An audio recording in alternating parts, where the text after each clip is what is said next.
আমি হেৰি দুজনে আহিছিলোঁ নামৰূপলৈ। নামৰূপত আহি আমি প্ৰথমতে দেৱু হোটেলত সোমালোঁ, তাত দৈৰ কাৰণে, কাৰণ বেটাই দৈ বিচাৰিছিলে। তাত দৈ পোৱা নগ'ল, তাত পোৱা নগ'ল, তো মই ক'লোঁ যাওক হেৰি ৰজনী দোকান আছে ওচৰতে, ৰজনী দোকানৰ পৰা লৈ আহিব বুলি। তাৰ পৰা দৈ নিলোঁ আমি, নি কিনে নিয়াৰ লগে লগে তাৰপিছত বেটাই দৈ বিচাৰিছিলে, তো সি কৈছে মা দৈ আনিলি নাই? দৈ আনিলোঁ। তাৰপিছত সি লৈ কিনে গুচি গ'ল, গৈ কিনে উলিয়াইছে, তো এনায়েক আছিলে লগতে। তাৰপিছত এনায়েকে ক'লে হাত চাত ধুই মেলি চবাকে খোৱা বুলি। সি হাত চাত ধুই মেলি খালে, খাই কিনে এনায়েক দিলে। 3টা লৈ গৈছিলোঁ দৈ, 20 টকীয়া প্লাষ্টিক গিলাছত। তাৰপিছত এটা এনায়েক দিলে, তাৰপিছত এটা নিজে খালে, আৰু এটা আমাৰ বৰ্জনা ল'ৰা থাকে তাক দিলে। এটি দৈটো বেটাই আধা খালে, আধা নাখালে, কুকুৰক খোৱালে। মায়েও আধা খালে, কিন্তু বৰ্জনা ল'ৰাটো বেছিকৈ খালে। তাৰপিছত এই আমাৰ বেটিয়ে খাব বিচাৰিছিলে, ইয়াক বেছি খোৱা নাই, 2 চামুচমান খোৱালে। খুৱাই কিনে তাৰপিছত 1 ঘণ্টাৰ ভিতৰতে আৰু খোৱাৰ পিছত খানা চানা 9টামান বাজিছিলে চাগে, তেতিয়া ভাত চাত খালে। আৰু খোৱাৰ 5 মিনিট পিছত ভাত খোৱাৰ, দৈ খোৱা তেতিয়ালৈকে 1 ঘণ্টামান হৈছিলে, আৰু ভাত খোৱাৰ 5 মিনিট পিছত আমাৰ মায়ে প্ৰথমতে বমি কৰিছে।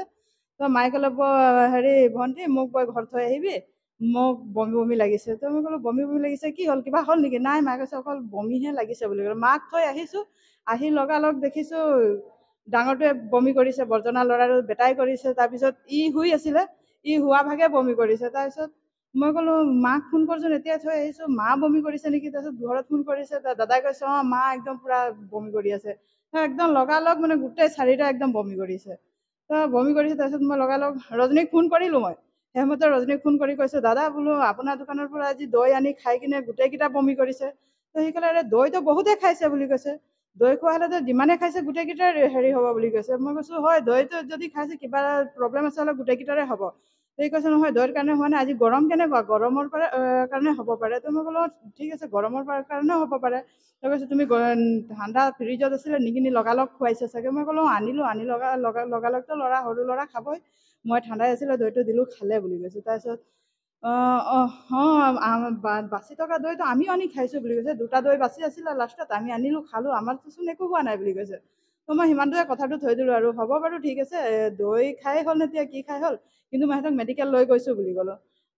সি ক'লে অঁ যদি খাইছে হ'লেতো গোটেইখিনি যাবই মেডিকেল। তাৰপিছত ইয়াত আহিছোঁ, অহাৰ লগে লগে সিহঁতক ডাক্তৰে চাই মেলি তাৰপিছত দৰৱ চৰৱ দিলে আৰু ইঞ্জেকশ্যন কাৰণে, তাৰপিছত চিট দিলে। আহি সোমাইছোঁ, সুধিছোঁ, আগতে এজন এডমিট হৈ আছিলে।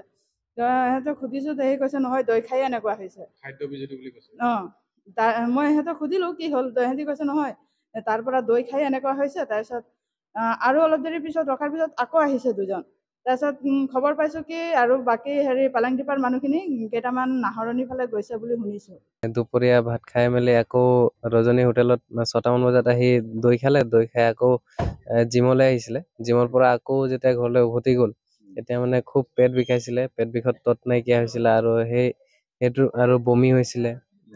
সেইটো হোৱাৰ পাছত আমি হেৰি লগৰবোৰক মাতিলোঁ, আৰু লগৰবোৰৰ লগতে মানে মেডিকেল অনাৰ সিদ্ধান্তটো ল'লোঁ। আৰু মেডিকেলত ফুড পয়জনিং হৈছে বুলি কৈছে।